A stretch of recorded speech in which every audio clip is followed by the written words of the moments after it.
আসসালামু আলাইকুম। ওয়ালাইকুম সালাম। ভালো আছেন আপনারা? আচ্ছা, আমরা যে এখানে আসছি, এই জায়গাটার নাম কি ভাই? স্বর্ণদ্বীপ মুজিব কিল্লা। এখানে যে চাষ করতেছেন, আপনার নাম ভাই? এনায়েতুল্লাহ। এখানে আপনি কতটুকু জমিতে তরমুজ চাষাবাদ করেছেন? 22 একর। এই 22 একর জমিনে আপনার কি কি বীজ চাষাবাদ করেছেন? Glory jumbo. এই দুইটা জাত কি এবছর প্রথম চাষাবাদ করতেছেন, এর আগেও করছেন?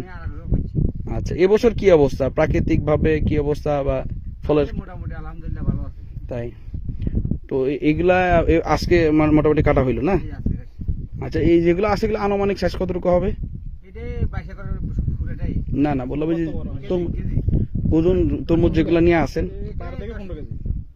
10-15, আর তাছাড়া এগুলার থেকে একটু ছোট মালও আছে। মোটামুটি আপনার যতটুকু ফল লাগছে গড়ে কতটুকু, 6-7 কেজি ওজনও আছে আর উপরে বড় আছে।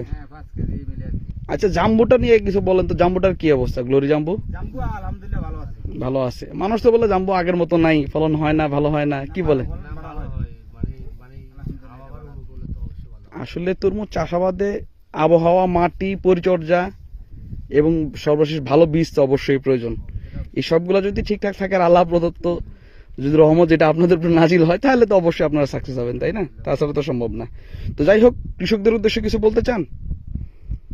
যারা তরমুজ চাষাবাদ করে ওই সমস্ত কৃষকদের উদ্দেশ্যে এই জাত নিয়ে কিছু বলতে চান? ভালো আছে, এটা বীজটাও ভালো আছে, ফসলও বড় হয়, ভালো হয়, এটা আর কি। আপনি কি আগামীতে তরমুজ চাষাবাদ করবেন তো? আলহামদুলিল্লাহ, এই জাত দুইটা চাষাবাদ করবেন?